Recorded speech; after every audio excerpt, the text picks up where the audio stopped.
Bienvenue dans La Voix des aînés. Il était une fois les métiers. Épisode 4. Couturière et ouvrière textile. On avait retrouvé dans les affaires de mes parents une capote militaire, jolie comme bleu. J'avais fait des affaires dedans. Nous avons oublié qu'au temps de nos aînés, toutes les petites filles apprenaient à coudre. Certaines, comme Yvonne, en faisaient leur métier. Elle rêvait alors devant les magazines de haute couture. Et j'avais commencé à faire des patrons puis des modèles. J'avais 13-14 ans, oui, 13 ans. J'avais des problèmes de santé et il fallait que je reste très longtemps au lit allongé. Alors quoi faire dans le lit? Toujours lire. Et puis les yeux qui n'en voulaient pas. Et bien je m'amusais à faire des dessins sur du papier. Une robe d'une façon, puis après je faisais le modèle comme pour le couper. Des petits croquis là, sur du papier, puis après ça allait à la poubelle pour passer mon temps. Et fait des chapeaux, des sacs à main à un moment, avec du tissu qu'on prenait ou qu'on trouvait, des tissus usagés. On ne laissait rien perdre. À cette époque-là, c'est la guerre. Yvonne a beau être encore jeune, elle est de son temps. Elle nous parle des sacs à main en bandoulière, très utilisés en temps de guerre. Ils sont adaptés au déplacement en vélo et permettent de ranger le masque à gaz et le ravitaillement. À la campagne, avec un peu de ravitaillement, ils s'arrangeaient pour avoir du tissu chez les marchands.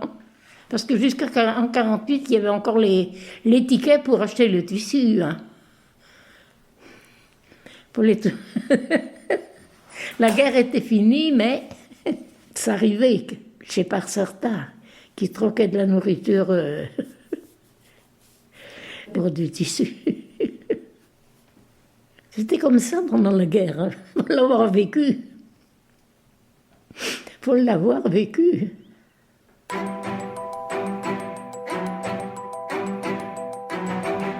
Des années où les couturières sont très sollicitées. Il n'est en effet pas possible de demander un bon pour acheter un vêtement si on possède une garde-robe minimum.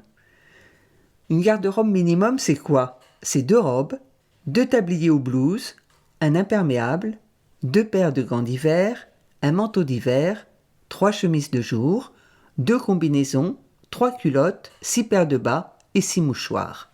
Alors, les couturières comme Yvonne font preuve d'imagination et les magazines féminins proposent des solutions sans avoir besoin de tickets de vêtements.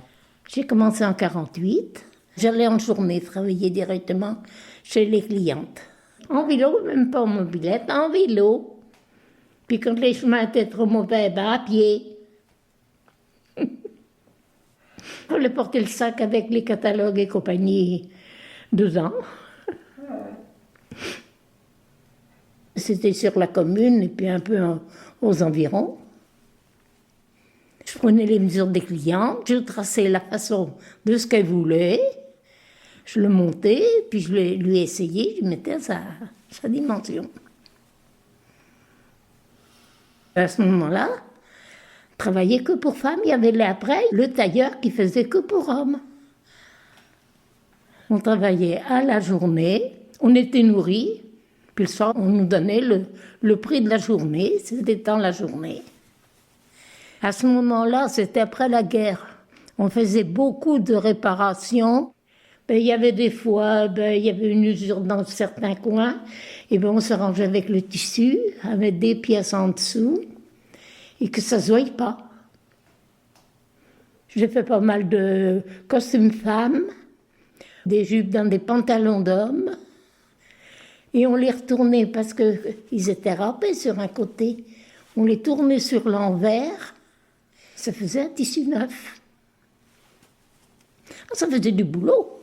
Ça faisait du boulot. Qu'est-ce que vous voulez? Faisait ça.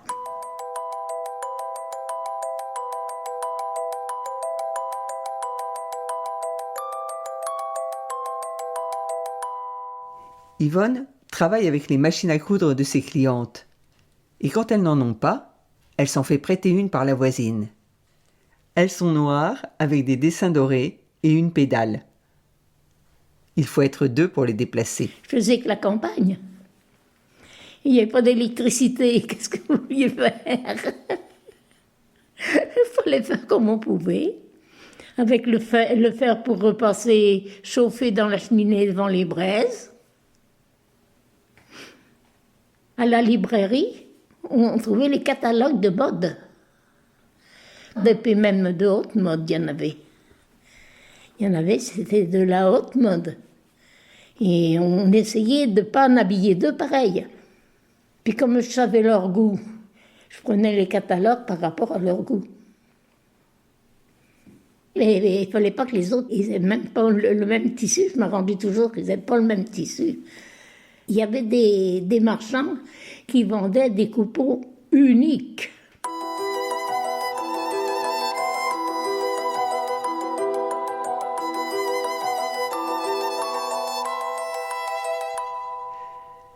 Depuis le XVIIe siècle, la mode est un fleuron français. Pendant la guerre, le pays perdra un peu de son aura au profit des États-Unis. Mais dès 1947, la haute couture française reprend ses droits. Christian Dior lance le New Look, comme le nommera la rédactrice en chef du magazine de mode américain, le Harper's Bazaar. Des vestes cintrées aux épaules arrondies, sur des jupes amples, sous les genoux. Yvonne ne nous a pas dit si elle s'était inspirée de ce modèle de Christian Dior, mais cela ne serait pas étonnant. Je faisais beaucoup de robes habillées pour aller au bal, à la longueur de la mode au moment. C'était des robes amples. J'en ai eu une, celle quand ma sœur s'est mariée. Elle était en forme, et plus de 5 mètres de tour, tout cousu à la main. Mes filles, elles l'ont toutes portée. Et je l'ai toujours.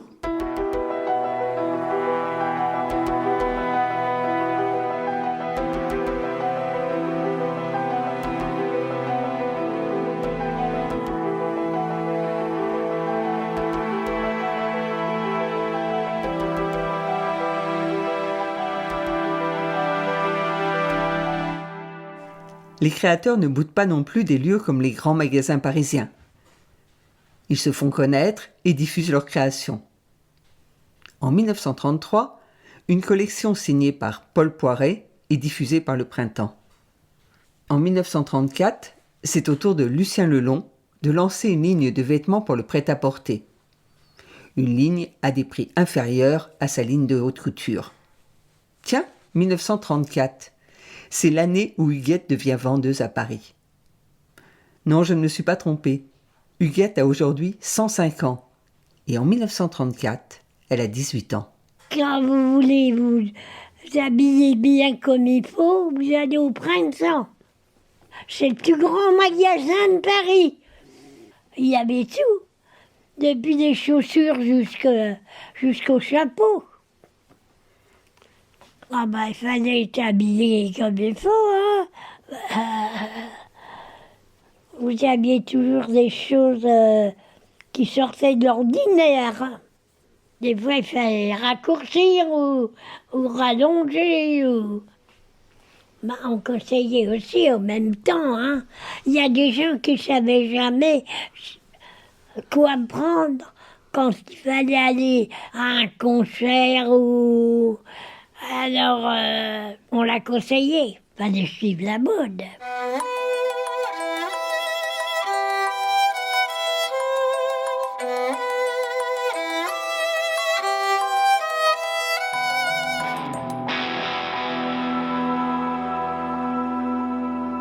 Le prêt-à-porter, un terme qui apparaît dans les années 50. Il désigne des vêtements produits en série et prêts à être portés. Il se fabrique dans des usines, comme celle des établissements Moreau, une bonneterie, où Odette travaillera avant son mariage, au début des années 50. Quand j'ai eu 18 ans, donc j'étais l'aînée de 10 enfants, j'ai appris d'abord un petit peu à coudre, et c'est pour ça que j'étais employée aux établissements Moreau, Angoulême, rue de la Tour-Garnier. Et j'ai débuté à apprendre à faire des nœuds, apprendre à boucher les trous. C'était des métiers qui faisaient du jacquard, des métiers à bande, ça s'appelait des bancs.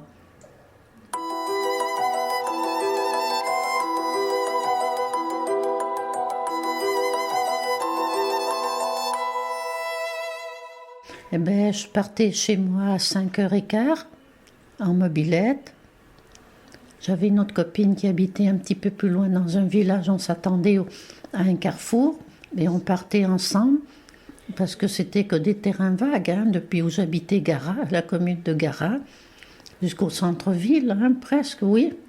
Et on embauchait à 6h, fallait pointer. D'abord, il y avait un grand portail qui s'ouvrait dans un quart d'heure ou une demi-heure avant l'heure fixe d'embauche. On rentrait dans la cour, on posait nos vélomoteurs qui étaient bien précis dans des endroits. On prenait la fiche qui faisait tic et ça vous disait l'heure où vous arriviez. On la remettait en place et ils pouvaient contrôler. Après, on allait vite à nos machines. Parce qu'il fallait beaucoup les huiler, beaucoup. Et puis les mettre en route. On avait 2 machines. Une qui de devant et l'autre qui tournait derrière. Il fallait les suivre.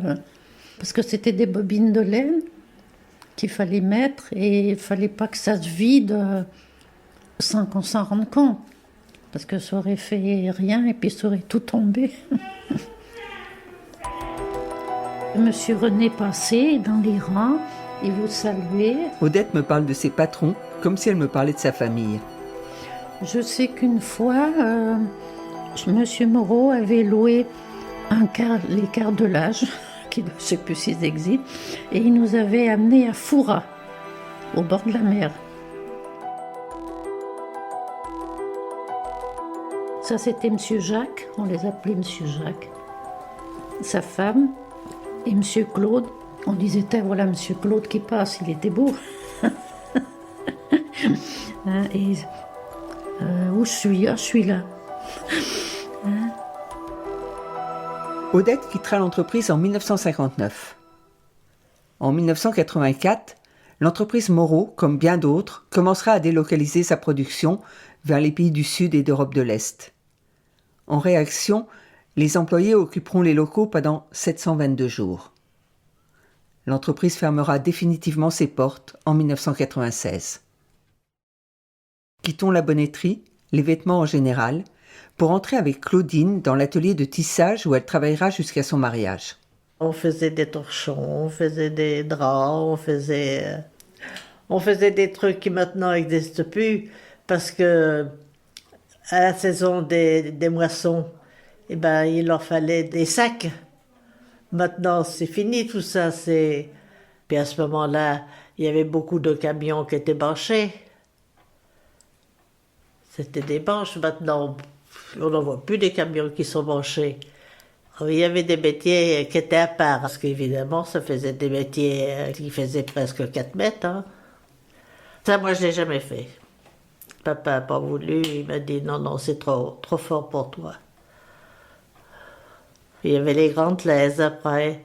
Les grandes laises, c'était aussi des métiers à tisser, mais qui faisaient des draps dans toute leur largeur, en 2,40 m. 1,20 m d'un côté, puis 1,20 m de l'autre. Mais sous ça, j'ai 88 ans, il y a des années qu'on est passé ça. Oh là là là là.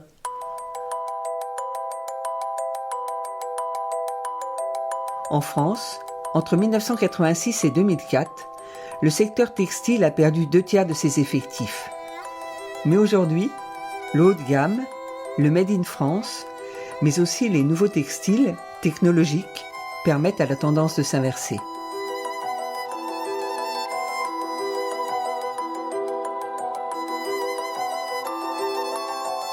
Yvonne, Huguette, Odette et Claudine vivent aujourd'hui en maison de retraite. La Voix des aînés, une production signée Partage de Voix avec le soutien de la Fondation Corian pour le bien vieillir. Réalisation Sophie Pillot, Agnès Maton. Musique David Gubitsch. Retrouvez leurs voix, leurs souvenirs, leurs confidences sur le site de la Fondation Corian pour le bien vieillir et les plateformes de téléchargement.